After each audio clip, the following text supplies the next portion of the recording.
मित्रों, त्रेता और द्वापर युग में अगर कोई दिव्य पुरुष किसी दूसरे व्यक्ति से क्रोधित हो जाता था तो वह उसे श्राप दे देता था। महाभारत में भी ऐसी कुछ घटनाएं हुई थी जहां किसी के द्वारा किसी दूसरे व्यक्ति को श्राप दिया गया था, जिनका की असर आज तक है। जिनमें से आज मैं आपको ऐसे 4 श्राप के बारे में बताऊंगा जिनका असर आज तक है। तो इन्हीं घटनाओं को जानने के लिए इस वीडियो को अंत तक जरूर देखें। महाभारत के जितने भी किरदार हैं वो कोई आज के समय के जैसे कोई साधारण व्यक्ति नहीं थे, बल्कि वह किसी न किसी दिव्य पुरुष के अवतार थे जो कि शस्त्र और शास्त्र ज्ञान से निपुण थे। इसीलिए उनके मुख से निकली हुई वाणी को सत्य होने से कोई नहीं रोक सकता था। तो चलिए जानते हैं सबसे पहले इन श्राप के बारे में। युधिष्ठिर द्वारा स्त्री जाति को दिया गया श्राप। सभी लोग जानते हैं कि पांडवों की माता का नाम कुंती था, लेकिन बहुत ही कम लोग यह जानते होंगे कि कर्ण की माता भी कुंती ही थी। महाभारत के युद्ध में कर्ण कौरवों की तरफ था क्योंकि दुर्योधन उसका मित्र था। महाभारत युद्ध के शुरू होने से पहले कर्ण को यह पता चल गया था कि सभी पांडव उसके छोटे भाई हैं, लेकिन दुर्योधन ने कर्ण से जिंदगी भर दोस्ती निभाई थी और इसी कारण वह उसका साथ नहीं छोड़ सकता था। युद्ध में जब अर्जुन ने कर्ण को मार दिया था तब कुंती उसकी लाश के पास जाकर रोने लगी थी। यह देखकर सभी पांडव चकित रह गए थे और अपनी माता से कहते हैं कि आप इस दुश्मन के लिए अपने आंसू क्यों बहा रही हैं। तब कुंती उन्हें बताती है कि कर्ण तुम सबका बड़ा भाई था। यह बात सुनकर युधिष्ठिर को बहुत गुस्सा आता है और वह अपनी माता से कहता है कि आपने हमसे यह सच क्यों छिपाया था। आपकी वजह से आज हम अपने ही बड़े भाई के हत्यारे बन गए हैं। तब युधिष्ठिर स्त्री जाति को श्राप देता है कि आज के बाद से कोई भी स्त्री कोई भी बात अपने दिल में छुपाकर नहीं रख सकेगी। इसका परिणाम हम आज भी देख सकते हैं कि कोई भी स्त्री किसी भी बात को ज्यादा समय तक छिपाकर नहीं रख सकती।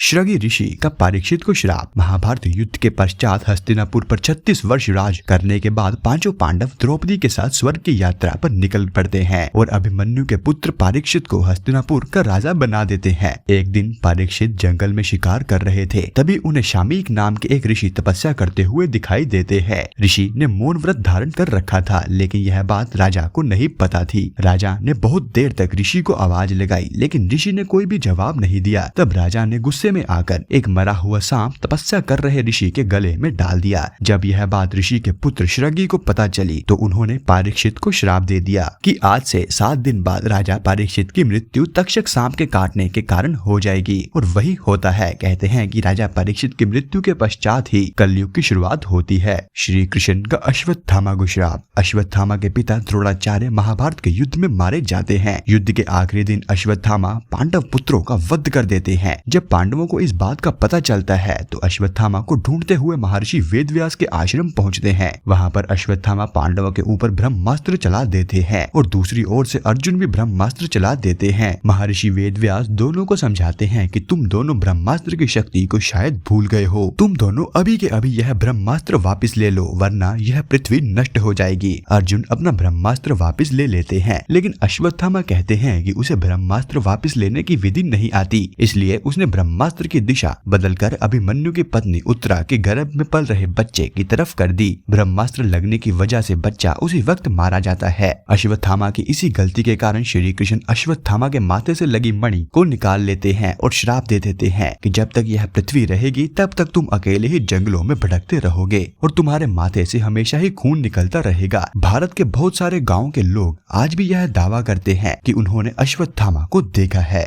अप्सरा उर्वशी का अर्जुन को श्राप। जब पांडवों को 13 वर्ष का वनवास मिला था तब एक बार अर्जुन दिव्य अस्त्र की खोज में स्वर्ग लोक गए थे। वहां उर्वशी नाम की एक अप्सरा अर्जुन के रूप को देखकर उन पर मोहित हो जाती है। उर्वशी ने अर्जुन से विवाह करने का प्रस्ताव रखा। तब अर्जुन ने कहा कि देवराज इंद्र मेरे पिता हैं और मैं आपको अपनी माता के समान मानता हूँ। इस बात से उर्वशी ने गुस्सा होकर अर्जुन को श्राप दे दिया कि तुम एक नपुंसक की तरह बात कर रहे हो, इसलिए तुम्हें आजीवन स्त्रियों के बीच तुम्हें नपुंसक बनकर रहना पड़ेगा। तब अर्जुन भगवान इंद्र के पास जाकर उन्हें सारी बात बताते हैं। इंद्र के कहने पर उर्वशी अपने श्राप की अवधि को 1 वर्ष कर देती है। तब इंद्र अर्जुन को बताते हैं कि यह श्राप तुम्हारे अज्ञातवास के समय एक वरदान की तरह काम करेगा और अज्ञातवास के समय अर्जुन नपुंसक बनकर नृत्य सिखाते हैं और कौरवों की पकड़ में नहीं आते हैं। तो मित्रों, यह थे महाभारत के 4 श्राप। अगर आपको यह वीडियो पसंद आई है तो वीडियो को लाइक और चैनल को सब्सक्राइब जरूर करें और यह वीडियो देखने के लिए आपका धन्यवाद।